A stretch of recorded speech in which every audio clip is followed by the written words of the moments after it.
What's up, guys? Welcome back to the channel. So today we are going to be test driving the DR10 drag race car.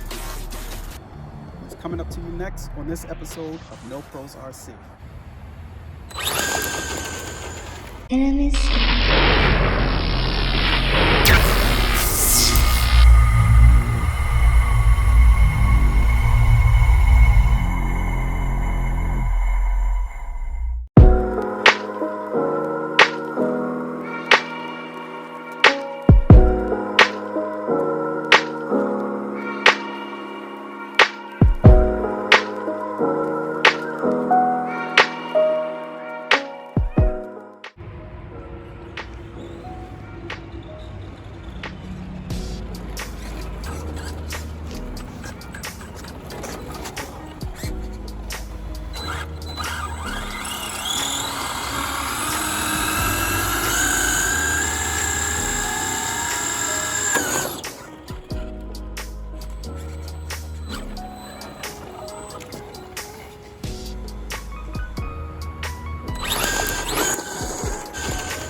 Take a moment to subscribe.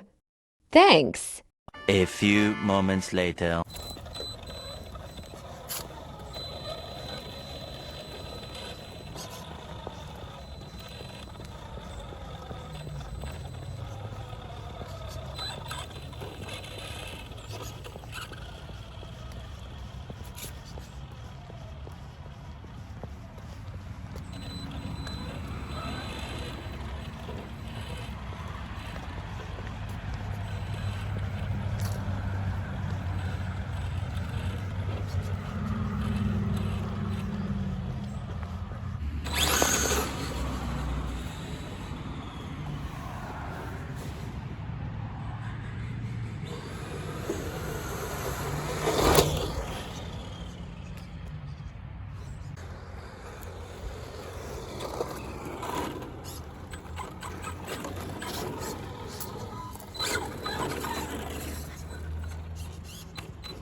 So as you can see, this car is really fast. I think it can go faster, maybe with a battery upgrade or maybe a bigger motor, or it could be just simply as reprogramming it. But yeah, I wouldn't start this off with like a young person, because once you get going, sometimes it's hard to control it. And as you can see, if you look at the road, just to stay on your side there, you got to be very, very careful. I have to be very, very careful. This is going to take a lot of practice. I really would like to get in competition, but I don't know if they have anything like that here in Maryland. So we'll see about that, but I'm not sure if I'm ready for that, but I will be practicing. Yeah, I would recommend you get this. And I also have a purple one, which we'll be doing the unboxing on, so stay tuned for that. And yeah, until the next one, y'all be easy. Peace.